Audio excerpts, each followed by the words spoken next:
Hello friends, welcome back to Mayur's Gujarati to English. I hope કે તમે બધા ઓકે હશો. પ્રિપેરેશન બધાની ખૂબ જ સરસ ચાલી રહી હશે. ચલો ફ્રેન્ડ્સ, બેસિક લર્નર્સ, આજે આપણે એક બહુ જ ઇઝી ટોપિક શીખવાના છે ઇંગ્લિશમાં કે જેનું નામ છે prepositions. Now what is the meaning of prepositions? સેન્ટેન્સમાં કઈ રીતે એનો ઉપયોગ થાય છે, પ્રેપોઝિશન્સ કેટલા પ્રકારના છે, શું છે, એ બધું આજે આપણે ડિસ્કસ કરીશું. બહુ જ ઇઝી ટોપિક છે, બહુ મજા આવે એવું ટોપિક છે. કારણ કે પ્રેપોઝિશન્સ જે છે એ આપણે આપણા ડેઇલી યુઝ સેન્ટેન્સીસમાં પણ યુઝ કરતા હોઈએ છીએ. જ્યારે આપણે બોલીએ, લખીએ, કંઈક સાંભળીએ, પણ આપણને એકચ્યુઅલીમાં ખ્યાલ નથી હોતું કે આ શું હોય છે. તો એ આજે આપણે સમજીશું. પ્રેપોઝિશન્સ બેસિક લર્નર્સ ઘણા બધા છે, પણ આજે આપણે અમુક એક્ઝામ્પલ્સની સાથે શીખીશું, અમુક એના સેન્ટેન્સીસ જોઈશું, બને એટલા પ્રેપોઝિશન્સ કવર કરીશું કે જેથી કરીને તમને થોડો ઘણો આઈડિયા રહે કે આને પ્રેપોઝિશન્સ કહેવામાં આવે છે. બહુ જ ઇઝી ટોપિક છે. ઇંગ્લિશમાં એની જે મેઇન બેસિક ડેફિનેશન છે એ થોડીક સમજીએ, થોડું ગુજરાતીમાં પણ આપણે એનું સમજવાનો પ્રયત્ન કરીએ friends. A preposition is a word or a group of words used before a noun, નાઉનની પહેલાં, pronoun or noun phrase to show direction, time, place, location, spatial relationships or to introduce an object. એ શું કહેવા માગે છે basically? એ કહેવા માગે છે બેસિક લર્નર્સ કે પ્રેપોઝિશન્સ ક્યાં આગળ વાક્યની અંદર પ્રયોગ થતો હોય છે. તો નાઉનની પહેલાં કે પ્રોનાઉનની પહેલાં એનો ઉપયોગ થતો હોય છે. અને શેના માટે ઉપયોગ થતો હોય છે?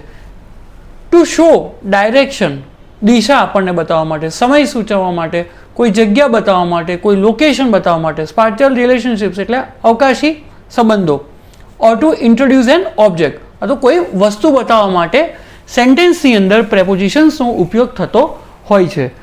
આઈ અગેન રિપીટ, પ્રેપોઝિશન્સ બહુ જ છે. બને એટલા આજે આપણે આ વિડીયોની અંદર કવર કરીશું કે જેથી કરીને તમને થોડોક તો બેસિક આઈડિયા આવી જાય. ઓકે, સો લેટ્સ સ્ટાર્ટ નાઉ.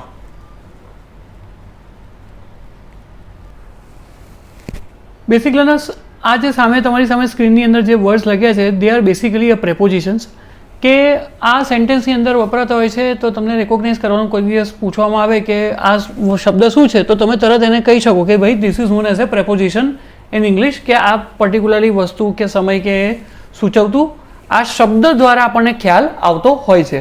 હવે આ તો અમુક જ શબ્દ છે, ઘણા બધા પ્રેપોઝિશન્સ છે, રાઈટ.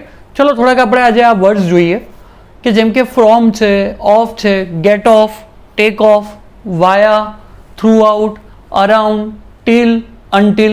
આ બધા શબ્દ તમે સેન્ટેન્સની અંદર જોયા હશે કે જે તમને ચોક્કસપણે કંઈક ને કંઈક વસ્તુ સૂચવતા હોય છે. તો આ બધા પ્રેપોઝિશન્સ સેન્ટેન્સની અંદર કહેવામાં આવે છે. સેન્ટેન્સીસ પણ જોઈશું અમુક હમણાં, ડોન્ટ વરી. બીજું છે up to, since, for, by, in, at, upon, to, right. બીજું છે towards, across, within, beneath, under, besides, on, inside, outside, on to, except, underneath, between, among ક્યારે વપરાય, અમંગ્સ ક્યારે વપરાય, ઓવર ક્યારે વપરાય, અને બીજા ઘણા બધા પ્રેપોઝિશન્સ છે. આજે આપણે અમુક 8 થી 10 પ્રેપોઝિશન્સ તમારા બેસિક લર્નર્સ તમને થોડુંક ધ્યાન રહે, તમને ખ્યાલ આવે કે આ પ્રેપોઝિશન છે અને આનો ઉપયોગ કેવી રીતે થાય છે એ આપણે બેસિક ગુજરાતીના મિનિંગ સાથે સમજીશું અને શીખીશું. ક્લિયર? તો આટલા તો તમને થોડાક આ પ્રેપોઝિશન્સ જોયા હશે અને બીજા એવા ઘણા બધા છે, પણ થોડોક તમને આઈડિયા આવે એટલા માટે મેં એક્ઝામ્પલ રૂપે આપની સમક્ષ મૂકી રહ્યો છું. ક્લિયર? ચલો હવે આપણે સેન્ટેન્સીસના માધ્યમથી જોઈએ. હવે ફ્રેન્ડ્સ, ઘણી વખત આપણને કન્ફ્યુઝન થતું હોય છે કે બિટવીન, અમંગ અને અમંગ્સનો ઉપયોગ વાક્યની અંદર ક્યારે કરવો. ઘણી વખત આપણને કન્ફ્યુઝન એ હોય છે કે અમંગ અને અમંગ્સ એક જ કહેવાય. ના, તો ચલો આજે આપણે એ ડાઉટ ક્લિયર કરીએ. જો બિટવીનનો ઉપયોગ આપણે ક્યારે કરીએ કે જ્યારે આપણે બે વસ્તુની વાત કરતા હોઈએ, બેની વચ્ચેની, તો આપણે વાત કરતા હોઈએ છીએ, આપણે શબ્દનો પ્રયોગ કરીએ છીએ બિટવીન. કે જેમ કે હું કહીશ કે I kept the books between the cupboards. બે કબાટ હતા ને એની વચ્ચે મેં ચોપડીઓ મૂકી. બિટવીન એટલે બેની વચ્ચે. બીજું ઉદાહરણ, he is between Ram and Balram. એ ક્યાં છે? તો કે હી ઇઝ બિટવીન, રામ અને બલરામની વચ્ચે છે. ક્લિયર? તો જ્યારે બેની વાત આપણે કરતા હોઈએ ત્યારે આપણે બિટવીનનો ઉપયોગ કરતા હોઈએ છીએ. Clear friends? હવે વાત કરીએ અમંગ અને અમંગ્સની. બેસિક લર્નર્સ ખાસ ધ્યાન આપજો, કારણ કે સ્ટુડન્ટ આની અંદર કન્ફ્યુઝ થાય છે અને ભૂલ કરતા હોય છે. અમંગમાં કેવું હોય છે કે જ્યારે આપણને ચોક્કસપણે અમુક સંખ્યા પહેલેથી સૂચવી હોય ત્યારે આપણે અમંગનો ઉપયોગ કરવાનો હોય છે. અને અમંગ્સનો ઉપયોગ આપણે ક્યારે કરવાનો હોય છે કે જ્યારે આપણને ચોક્કસ સંખ્યા નથી ખબર, કે જેમ કે માણસોની ભીડ, કેટલી ભીડ છે આપણને ખબર નથી, અને અમંગમાં આપણને ખબર છે. ચલો ઉદાહરણ જોઈએ. શી વોઝ અમંગ 10 પીપલ, એ 10 માણસોની વચ્ચે હતી. શી વોઝ અમંગ 10 પીપલ, 10 માણસ, એ આપણને ખબર હતી ચોક્કસપણે, કે જે આપણને પહેલેથી ખ્યાલ હતો, એટલા માટે આપણે અમંગનો ઉપયોગ કર્યો. યશ ઇઝ અમંગ 5 પીપલ, યશ ક્યાં છે તો કે ભાઈ યશ ઇઝ અમંગ 5 પીપલ, એ 5 વ્યક્તિઓની વચ્ચે છે. યશ ઇઝ અમંગ 5 પીપલ. ક્લિયર? કે જ્યારે આપણને ચોક્કસપણે પહેલેથી ખ્યાલ હોય કે આટલા માણસો કે આટલા વ્યક્તિ છે, ત્યારે આપણે અમંગનો ઉપયોગ કરીએ છીએ. અને અમંગ્સનો ઉપયોગ કે જ્યારે આપણને કીધું નથી, આપણને ખ્યાલ નથી કે કેટલા પર્સન છે. જેમ કે ઉદાહરણ તરીકે તમને આપણે જોઈએ, આઈ વોઝ અમંગ્સ ધી ક્રાઉડ, હું ભીડની વચ્ચે હતો. આઈ વોઝ અમંગ્સ ધી ક્રાઉડ, ક્રાઉડમાં હું હતો. શી વોઝ અમંગ્સ મેની પીપલ, ભાઈ કેટલા વ્યક્તિઓ હતા એની સાથે, તો કે ભાઈ ખ્યાલ નથી. શી વોઝ અમંગ્સ મેની પીપલ, બહુ લોકો હતા એની સાથે. જ્યારે આપણને ચોક્કસપણે વ્યક્તિઓનો ખ્યાલ ના હોય ત્યારે આપણે અમંગ્સનો ઉપયોગ કરીએ છીએ, અને આપણને ખબર હોય કે આટલા વ્યક્તિ હતા ત્યારે આપણે અમંગ યુઝ કરીએ છીએ. ક્લિયર? તો બિટવીન અમંગ અને અમંગ્સ. ચલો હવે આપણે બીજા સેન્ટેન્સ જોઈએ. વાયા. આ શબ્દ આપણે ઘણી વખત સાંભળ્યો હશે, વાયા.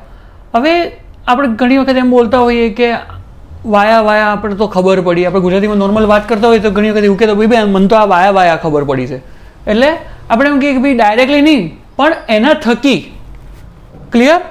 તો એ મેઇન તો આપણે એવી રીતે વાત કરવામાં એનો આ શબ્દનો ઉપયોગ કરતા હોઈએ છીએ વાયાનો, પણ ઇંગ્લિશમાં એનો કેવી રીતે ઉપયોગ થાય છે એ જોઈએ. કોઈ ફાઇલ છે કે આપ જોઈએ છે મને મારા મોબાઈલમાં, તો સ્ટુડન્ટને મેં કીધું send that via Bluetooth, Bluetooth દ્વારા તો મને એ ફાઇલ શેર કર. તો via is a preposition in this sentence. He travelled via Surat, એ ટ્રાવેલ એમણે કર્યું પણ કઈ બાજુથી, કઈ તરફથી? વાયા સુરત, સુરત થઈને એ ગયા. આ વેન્ટ ટુ બરોડા વાયા આણંદ, આણંદ થઈને હું બરોડા ગયો. તો જુઓ ફ્રેન્ડ્સ, આ શબ્દ જે છે વાયા, ધીસ ઇઝ અ પ્રેપોઝિશન. એ આપણને ચોક્કસ એક જગ્યાનું બતાવે છે કે આ થકી આ વસ્તુ બની. He will go to Surat via Navsari, Navsari થઈને સુરત જશે. The train will go to Katra via Delhi, Delhi થઈને ટ્રેન કટરા વૈષ્ણોદેવી પહોંચશે. ક્લિયર? તો વાયા પણ એક પ્રેપોઝિશન છે અને એનો ઉપયોગ આ રીતે સેન્ટેન્સીસની અંદર થતો હોય છે. ફ્રોમ. હવે ફ્રોમના ઉપયોગ જે થાય છે વાક્યની અંદર, એ 2 થી વધુ ઉપયોગ એના થતા હોય છે અલગ અલગ સેન્સની અંદર. તો ચલો સમજીએ આપણે એક્ઝામ્પલના માધ્યમથી. પહેલું વાક્ય છે આઈ એમ કમિંગ ફ્રોમ મુંબઈ. તો તમને ખ્યાલ આવ્યો જ હશે કે આ ફ્રોમ જે છે એ પ્રેપોઝિશન છે, પણ એ શું સૂચવે છે? ચોક્કસ જગ્યા. કે ભાઈ ક્યાંથી આવ્યો? તો કે ભાઈ આઈ એમ કમિંગ ફ્રોમ મુંબઈ, હું મુંબઈથી આવું છું. તો એક ચોક્કસ જગ્યાની વાત કરી. વી આર ફ્રોમ ગુજરાત, અમે ગુજરાતથી બિલોંગ કરીએ છીએ. We are from Gujarat. આપણે ક્યાંક ફરવા ગયા હોય બીજા કોઈ રાજ્યમાં, કોઈ આપણને પૂછે તમે ક્યાંથી આવ્યા છો, આપણે કહીએ વી આર ફ્રોમ ગુજરાત. તો ફ્રોમ એક ચોક્કસ જગ્યા તરીકે પણ ઉપયોગમાં આવ્યું. રાઈટ? ત્રીજું વાક્ય છે they are coming from school, એ લોકો ક્યાંથી આવે છે? They are coming from school. Right? તો આ એક ચોક્કસ જગ્યા માટેની વાત કરી. હવે સમય માટે ફ્રોમનો ઉપયોગ કેવી રીતે થાય છે એ આપણે બેસિક લર્નર્સ ફ્રેન્ડ્સ આપણે આજે સમજીએ. રાઈટ? જો હી વિલ વર્ક ફ્રોમ મંડે, એ ક્યારથી કામ કરશે? તો એવું કીધું કે હી વિલ વર્ક ફ્રોમ મંડે, એક ચોક્કસ સમયની વાત કરી. બરાબર? બીજું, Keyur will work from 10 o'clock, Keyur 10 વાગ્યાથી કામ કરશે. ત્રીજું વાક્ય, દે વર્ક ફ્રોમ 10 to 6, એ લોકો કામ કાર્યરત, એ લોકોનો સમય શું છે? દે વર્ક ફ્રોમ 10 to 6, એ લોકો 10 થી 6 કામ કરે છે. તો આ ચોક્કસ સમય માટે પણ ફ્રોમનો ઉપયોગ થયો પ્રેપોઝિશન તરીકે વાક્યની અંદર. પહેલાં આપણે જગ્યા તરીકે જોયું. હવે ત્રીજું આપણે ચલો સમજીએ. ત્રીજું આવે છે મૂળ સોર્સ. ચલો એક્ઝામ્પલ છે હી ઇઝ રીડિંગ ફ્રોમ તો કે ક્યાંથી? કોમ્પ્યુટરમાંથી. He is reading from computer. I heard it from Sunil. મેં આ સુનિલ તરફથી સાંભળ્યું. હો ભાઈ, I heard it from Sunil. ત્રીજું વાક્ય, I wrote it from the article.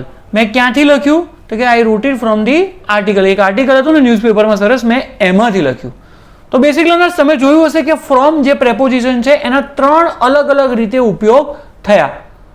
જગ્યા, એક ચોક્કસ જગ્યા માટે, સમય માટે, અને ત્રીજું મેઇન સોર્સ માટે, મૂળ સ્ત્રોત માટે આપણે ફ્રોમનો ઉપયોગ વાક્યમાં કર્યો. ક્લિયર? હવે આપણે વાત કરીએ બેસિક લર્નર્સ, તો શબ્દ છે ટીલ અનટીલ. આ પણ એક પ્રેપોઝિશન જ છે અને ઘણા વિદ્યાર્થીઓને કન્ફ્યુઝન હોય છે કે સર ટીલનો ઉપયોગ ક્યારે કરવો વાક્યની અંદર ને અનટીલનો ઉપયોગ ક્યારે કરવો વાક્યની અંદર. ચલો એક્ઝામ્પલના માધ્યમથી સમજીએ આપણે. She was there till April. શું લખ્યું છે? She was there till April. એ એપ્રિલ સુધી ત્યાં હતા. રાઈટ? ટીલ અનટીલનો બેસિકલી મતલબ થાય છે સુધી, ત્યાં સુધી. ક્લિયર? આપણે જો સ્પષ્ટ ગુજરાતીમાં આપણે જો વાત કરીએ તો આઈ એમ હિયર ટીલ ઓગસ્ટ. હું ક્યાં સુધી અહીંયા આગળ છું? જે જગ્યાએ અત્યારે હું છું, સુરત. તો કે આઈ એમ હિયર ટીલ ઓગસ્ટ. હું ઓગસ્ટ સુધી છું અહીંયા. બરાબર? ત્રીજું વાક્ય, આઈ લીવડ ઇન સુરત ટીલ 2019. હું સુરતમાં ક્યાં સુધી રહ્યો? આઈ લીવડ ઇન સુરત ટીલ 2019. બીજું વાક્ય, હી વોચ્ડ ટીવી ટીલ 3 PM. એણે 3 વાગ્યા સુધી ટીવી જોયું. એણે કેટલા વાગ્યા સુધી? તો કે ટીલ 3 PM. તો ટીલનો ઉપયોગ એ રીતે વાક્યની અંદર થયો કે જે એક પ્રેપોઝિશન છે. હવે અનટીલની વાત કરીએ, એ વધારે સહેલું છે. I can't wait until tonight. હું રાત સુધી રાહ નહીં જોઈ શકું. I can't wait until tonight. ત્યાં સુધી. બીજું વાક્ય, I am going to study hard until graduation. જ્યાં સુધી મારું ગ્રેજ્યુએશન નહીં થાય ત્યાં સુધી હું, ત્યાં સુધી શું વાપર્યું મેં? ત્યાં સુધી. ત્યાં સુધી હું ખૂબ જ મહેનત કરીશ. તો આ રીતે ટીલ અને અનટિલનો ઉપયોગ વાક્યની અંદર થતો હોય છે. ચલો હવે બીજા પ્રેપોઝિશન જોઈએ. હવે ઓફ અને ઓફનું આપણે સમજીએ કે OFF ઓફ અને OF ઓફ. આની અંદર ઘણી વખત વાક્યની અંદર કન્ફ્યુઝન થતું હોય છે કે ઓફનો ઉપયોગ ક્યારે કરવો, OFF અને OFનો. તો જુઓ ફ્રેન્ડ્સ, બેસિક લર્નર સમજો કે OFF ઓફ જે છે એ એકચ્યુઅલમાં શેના માટે વપરાય છે એ આપણે પહેલાં સમજીએ. કે જ્યારે કોઈ વસ્તુ કોઈ બીજી વસ્તુની જે બેઝ જે છે એને છોડી દે ત્યારે OFF ઓફનો ઉપયોગ થતો હોય છે. ચલો એક્ઝામ્પલના માધ્યમથી હું તમને સમજાવું. થોડુંક તમને ટ્રિકી લાગશે. I pick the pen off the table. Off the table. હવે સ્ટુડન્ટ્સ એમ કહેતા હોય કે સર ફ્રોમ ધી ટેબલ ના બોલાય. આપણે જનરલી નોર્મલી શું કહેતા હોઈએ છીએ? I pick the pen from the table. આપણા મોઢેથી એ જ ફ્રોમ જ નીકળતું હોય છે, પણ એકચ્યુઅલમાં કઈ રીતે બોલાય? I pick the pen off the table. કારણ કે પેન જે છે એ ટેબલને છોડી દે છે. ક્લિયર? ટેબલનો જે સરફેસ જે છે, જે કોઈ પણ વસ્તુ એના મેઇન સરફેસને છોડી દેતી હોય ત્યારે એને ઓફનો ઉપયોગ થતો હોય છે. બેસિક લર્નર્સ, આ ખાસ ધ્યાન રાખજો તમે. Monkey jump from the tree. આપણે શું બોલતા હોઈએ છીએ નોર્મલી કે સર આપણે તો બુકમાં પણ એ જ વાંચીએ છીએ, monkey jump from the tree. પણ એકચ્યુઅલીમાં શું બોલાય? Monkey jump of the tree. Monkey ઝાડને છોડી દે છે. So that is why we use to use of, not from. પણ આપણે નોર્મલી બોલવામાં આપણે ફ્રોમનો ઉપયોગ જ કરતા હોઈએ છીએ. ઓકે, કારણ કે ઘણી વખત બોલતી વખતે આપણાથી શબ્દ એ થતા હોય છે. That is understood clearly by the listener. Right? પણ એકચ્યુઅલ શું મિનિંગ છે એ મારે તમને સમજાવું હતું બેસિક લર્નર્સ. હવે ચલો બીજું જો તમને સમજાવું, તમે કહેશો કે ના સર વાત સાચી છે. જ્યારે વિમાન એરપોર્ટથી ઉડે ત્યારે આપણે શું કહીએ છીએ? ટેક ઓફ કર્યું ને વિમાન. ટેક ઓફ કહીએ છીએ આપણે. શું કહીએ છીએ? The flight has been take off. Plane ઉડી ચૂક્યું છે. Take off. કારણ કે એ જે જમીનનું જે સતત જે બેઝ જે છે એ એને છોડી ચૂક્યું છે વિમાન. એટલે આપણે કીધું ટેક ઓફ. ક્લિયર? આપણા પોતાના ટુ વ્હીલર, આપણા એક્ટિવા, બાઇક ઉપરથી ઉતરતી વખતે આપણે આપણા મિત્રને બી ગેટ ઓફ. ભાઈ પ્લીઝ ગેટ ઓફ યાર, તમે હવે નીચે ઉતરો. વાહનથી ઉતરતી વખતે આપણે કહીએ છીએ get off, please get off, right. તો આ બધા સિક્વન્સની અંદર OFF ઓફ એઝ અ પ્રેપોઝિશનનો ઉપયોગ થાય છે ફ્રેન્ડ્સ. બેસિક લર્નર્સ ખાસ તમે ધ્યાન રાખજો આ બાબતનું. હજુ જેમ જેમ સેન્ટેન્સીસ આવશે એ પ્રમાણે તો હજુ ક્લિયર થશે, પણ આ તમને એકચ્યુઅલ મારે તમને સમજાવું હતું કે OFF ક્યારે વપરાય અને હવે હું તમને બતાવીશ OFનો ઉપયોગ આપણે ક્યારે કરીએ છીએ, તો તમારો આઈડિયા વધારે ક્લિયર થશે. ક્લિયર? હવે જે આ સિંગલ ઓની સાથે જે ઓફ જે છે એ બેસિક લર્નર શું સૂચવે છે? સંબંધ. It shows the relation. ચલો એ આપણે હવે સેન્ટેન્સના માધ્યમથી સમજીએ. પહેલું વાક્ય છે she is the mother of Payal. એ કોના મમ્મી છે? She is the mother of Payal. OF. આમાં OFF ના આવે, શું આવે? OF. રાઈટ. તો OF over here in this sentence is a preposition. ચલો બીજું sentence. He is the brother of 2 sisters. આ બે બહેનોનો એકનો એક ભાઈ છે. He is the brother of 2 sisters. બે બહેનોનો આ એક ભાઈ છે. He is the brother of. OF. Clear? ત્રીજું sentence. The pen is of that shop. This pen is of that shop. આ જે પેન જે છે એ પેલી દુકાનની છે. This pen is of that shop. Of આપણને સંબંધ સૂચવે કે ભાઈ પેલી દુકાનની આ પેન છે. He pulled me out of the crowd. ભીડ હતી, બહુ ક્રાઉડ હતું, એણે મને હી પુલ્ડ મી આઉટ, એ મને બહાર ખેંચી ગયો out of the crowd. Out of. Right. OF not OFF friends. પાંચમું વાક્ય. Beware of the dog. Exclamatory વાક્ય છે. Beware of the dog. એક સ્પેસિફિક એ ડોગની વાત કરી છે કે જે ત્યાં છે એના માટે શું લખ્યું? Beware of the dog. અને કેમ એક્સક્લેમેટરી માર્ક એ આપણે ટાઈપ્સ ઓફ સેન્ટેન્સમાં ઘણું ડિટેલમાં સમજ્યા છે. ક્લિયર? બીજું sentence. I am proud of my friend. મને ખૂબ જ ગર્વ છે. શું કીધું? I am proud of my friend. OF. તો તમે જોયું હશે કે આ દરેકે દરેક વાક્યની અંદર એક સંબંધ સૂચવ્યા છે, ત્યારે OFનો ઉપયોગ એઝ એ પ્રેપોઝિશન તરીકે વાક્યમાં કરવામાં આવ્યો છે. આઈ હોપ બેસિક લર્નર્સ કે હવે તમને એવું કન્ફ્યુઝન દૂર થઈ ગયું હશે OFF ઓફ અને OFમાં. ક્લિયર? હવે આપણે વાત કરીએ અપ ટુ, કે જે એક પ્રેપોઝિશન છે અને એનો કઈ રીતે સેન્ટેન્સમાં અલગ અલગ રીતે ઉપયોગ થતો હોય છે. અપ ટુનું તમે ઘણી વખત વાક્યની અંદર ફ્રેન્ડ્સ જોયું હશે. તો એક હોય છે એનું ડિસ્ટન્સ તરીકે ઉપયોગ થતો હોય છે, પ્લેસ માટે, ટાઈમ માટે, ચોઇસ માટે અને ફિટ ફોર. Don't confuse. એક્ઝામ્પલના માધ્યમથી હવે આપણે સમજીએ છીએ કે કઈ કઈ રીતે એનો ઉપયોગ થાય છે. તો પહેલી આપણે વાત કરીએ ડિસ્ટન્સ, એટલે એક ડિસ્ટન્સ માટે અપ ટુનો ઉપયોગ કેવી રીતે થતો હોય છે.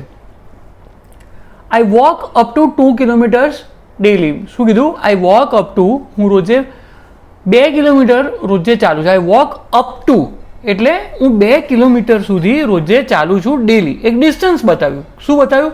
2 કિલોમીટર્સ. રાઈટ. એ રીતે હવે જગ્યા માટે જુઓ.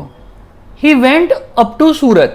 એ સુરત સુધી ગયો. શું કીધું? He went up to Surat.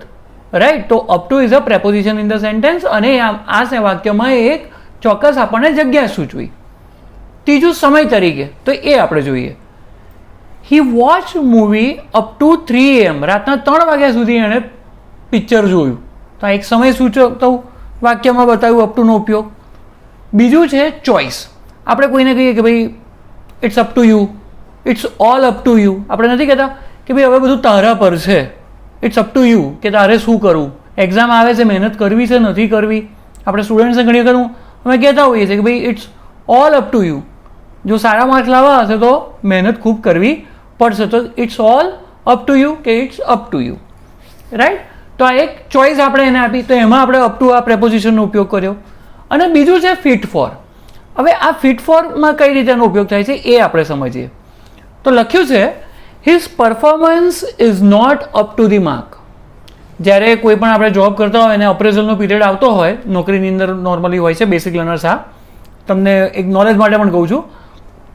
તો જ્યારે અપ્રેઝલ આવતું હોય અને HR એટલે હ્યુમન રિસોર્સ ટીમ જ્યારે જોતી હોય કે ભાઈ ફલાણા કેન્ડિડેટનું પરફોર્મન્સ કેવું છે, તો એ લોકોને ખ્યાલ આવે કે his performance is not up to the mark. એ લોકોના જે એક્સપેક્ટેશન્સ હતા એ ફૂલફિલ પેલા એમ્પ્લોયીથી નથી થયા. એટલા માટે HR શું કીધું કે his performance is not up to the mark. એટલે that is he is not fit for this appraisal. તો આ સંદર્ભમાં ફિટ ફોરનો સંદર્ભ આ છે અપ ટુની અંદર, જે આ પ્રેપોઝિશન આપણે વાપર્યું એ. ક્લિયર? તો અપ ટુનું તમે જોયું ડિસ્ટન્સમાં, પ્લેસમાં, ટાઈમમાં અને ફિટ ફોરમાં કઈ રીતે આનો આપણે ઉપયોગ કરીને વાક્ય સમજ્યા. ક્લિયર? આઈ હોપ કે હવે તમને આ ક્લિયર થયું હશે. ચલો હવે આપણે બીજા 2-3 પ્રેપોઝિશન્સ જોઈએ. હવે સિન્સનો પ્રયોગ. સિન્સનો પ્રયોગ વાક્યની અંદર આપણને એક ચોક્કસ સમય બતાવતું હોય છે. એ ખાસ તમે ધ્યાન રાખજો. સિન્સ ઘણી બધી વસ્તુઓમાં સેન્ટેન્સની અંદર વપરાતું હોય છે, પણ ચોક્કસ એક સમય માટે એ દર્શાવવા માટે વપરાતું હોય છે. કે જેમ કે ચાઇલ્ડહુડ છે, કોઈ ચોક્કસ સમય હોય કે ભાઈ 2 વાગ્યાથી 3 વાગ્યાથી કોઈ ચોક્કસ સાલ હોય, રાઈટ? તો એના માટે સિન્સનો ઉપયોગ વાક્યની અંદર થતો હોય છે બેસિક લર્નર્સ. ચલો 3-4 એક્ઝામ્પલ આપણે જોઈએ એટલે તમને વધારે ખ્યાલ આવશે. આઈ have been watching since morning. આપણા મમ્મીએ આપણને કીધું કે તું ભણતો નથી, હો, હું સવારથી જોઉં છું. આઈ હેવ બીન વોચિંગ, રાઈટ? હવે આ જો આઈ અને પછી એપોસ્ટ્રોફી અને VE આ કોન્ટ્રેક્શનમાં લખ્યું છે. I have been watching since morning. કોન્ટ્રેક્શનનું જ્યારે આપણે એક વિડીયો બનાવીશ કે જે તમને ઘણું હેલ્પફુલ રહેશે, તે એમાં તમને ખ્યાલ આવી જશે કે આ કોન્ટ્રેક્શન અને એની સામે એનો વર્ડ કેવી રીતે હોય છે, રાઈટ? તો I have been watching since morning. બીજું વાક્ય છે since childhood he is weak. એ નાનપણથી નબળો છે ભાઈ. શું કીધું એમણે? એ નાનપણથી નબળો છે. ત્રીજું વાક્ય he is here since 3 PM. એ અહીંયા છે 3 વાગ્યાનો. શું કીધું? એ અહીંયા છે કેટલા? Since 3 PM. 3 વાગ્યાનો અહીંયા છે. He is here since 3 PM. ચોથું વાક્ય I am in Ahmedabad since 2015. હું અમદાવાદની અંદર 2015થી છું. શું કીધું? હું અમદાવાદની અંદર 2015થી છું.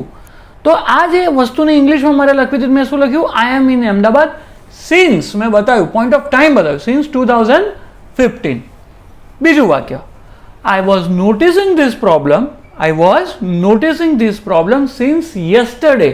હું ગઈકાલથી આ પ્રોબ્લેમ જોઈ રહ્યો હતો.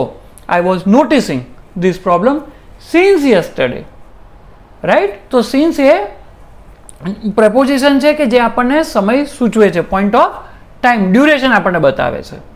ક્લિયર? તો સિન્સનો ઉપયોગ હવે તમને બેસિક લર્નર્સ ખ્યાલ આવી ગયો હશે. ચલો હવે બીજું પ્રેપોઝિશન શીખીએ. હવે ફ્રેન્ડ્સ આપણે સમજીએ 3 શબ્દ કે જેનામાં બહુ જ વિદ્યાર્થીઓને કન્ફ્યુઝન થતું હોય છે. તો એ આજે આપણે ક્લિયર કરીએ કે શબ્દ જે છે, પ્રેપોઝિશન જે છે, એક તો આવે છે અંડર, બીજું આવે છે બીનીથ અને ત્રીજું આવે છે અંડરનીથ. કે અંડરનો ઉપયોગ ક્યારે કરવો, બીનીથનો ઉપયોગ ક્યારે કરવો અને અંડરનીથનો ઉપયોગ ક્યારે કરવો વાક્યની અંદર, અને શું એકચ્યુઅલમાં આનું મિનિંગ છે. કારણ કે આપણે બધા ભૂલ કરતા હોઈએ છીએ. બોલતી વખતે ઘણી વખત લખતી વેળા પણ આપણાથી ભૂલ થતી હોય છે.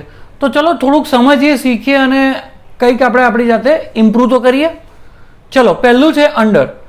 તો અંડરના શબ્દ પરથી ખબર પડી આપણને કે ભાઈ અંડરની નીચેની વાત કરે છે. નીચે, અંડર એટલે નીચે. ચલો સેન્ટેન્સ જોઈએ. કેવલ ઇઝ અંડર ધી ટેબલ. શું કીધું? કેવલ ઇઝ અંડર ધી ટેબલ. તો જુઓ ફ્રેન્ડ્સ, આમાં શું લખ્યું છે કે કેવલ જે છે એ ટેબલની નીચે સંતાઈ ગયું. કેવલ ઇઝ અંડર ધી ટેબલ. ટેબલને અડીને નથી, પણ કેવલ શું છે? ટેબલની નીચે છે. ક્લિયર? જો કેમ મેં તમને ફરી રિપીટ કરું છું કે ટેબલને અડીને નથી કેવલ, પણ ટેબલની નીચે છે. બીજું example, Rahul is sitting under the roof. Roof જે છે, સનરૂફ જે કંઈ પણ હશે, એની નીચે રાહુલ બેઠો છે. રૂફની નીચે બેઠો છે, રૂફને અડીને નથી બેઠો. આ યાદ રાખજો basic learners. She was under the bridge. બ્રિજની નીચે હતી એ. ક્લિયર? આ 3 વસ્તુ અંડરનો ઉપયોગ આપણે કર્યો. હવે બીજું જુઓ, બીનીથ. બીનીથનો મતલબ છે કે એક વસ્તુને બીજી વસ્તુ એકદમ અડીને હોય. જેમ કે હું કહું કે your house is beneath my house. અમે એક ફ્લેટમાં રહીએ છીએ, મારે ઉપરવાળા અંકલ છે, મને ક્યાંક મળી ગયા એટલે મેં કીધું કે uncle your house is beneath my house, right? મારી નીચે જ, અડીને જ છે, એકબીજાને અડેલું. બીજું એક્ઝામ્પલ જોઈએ, gold chain is beneath the pillow. સોનાની જે ચેન જે છે એ તકિયાને એકદમ અડીને જ છે, નીચે જ છે, right? Gold chain is beneath the pillow. ત્રીજું એક્ઝામ્પલ જોઈએ અંડરનીથનું. અંડરનીથ એટલે શું છે કે કોઈ વસ્તુની હોય એની અંદર આ વસ્તુ હોય. જેમ કે હું તમને કહું, your English book is underneath your coat.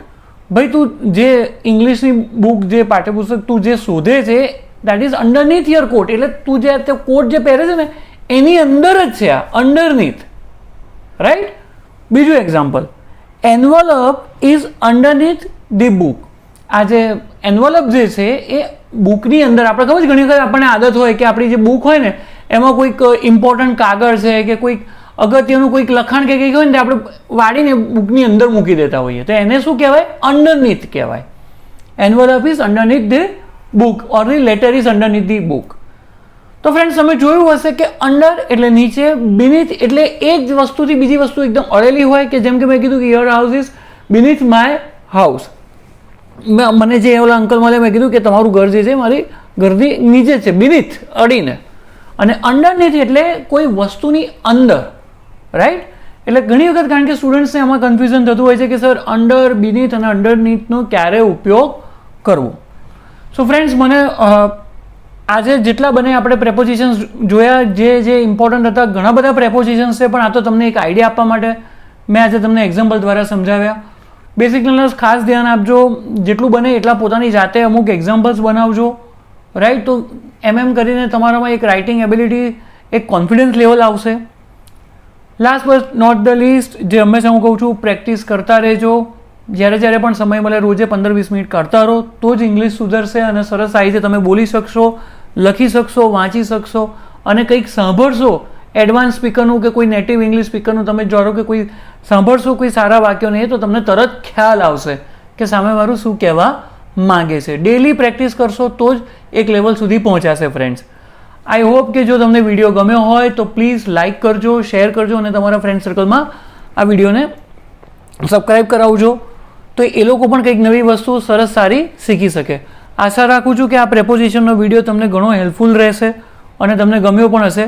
Friends, prepositions બહુ જ બધા છે, પણ મેં અમુક જ લીધા છે કે જે થોડાક તમને આઈડિયા આવે એના માટે. હજુ તો આગળ જેમ જેમ સેન્ટેન્સીસ બધું કરીશું એ પ્રમાણે ઘણો ખ્યાલ આવશે. રાઈટ. સમજી શકું છું કે વિડીયો થોડોક લાંબો અને મોટો હતો, પણ થોડુંક અગત્યનું પણ હતું ફ્રેન્ડ્સ, એટલા માટે. Right. Stay healthy, stay positive, please do practice as much as you can. Right. And best of luck. Thank you guys. Thank you so much.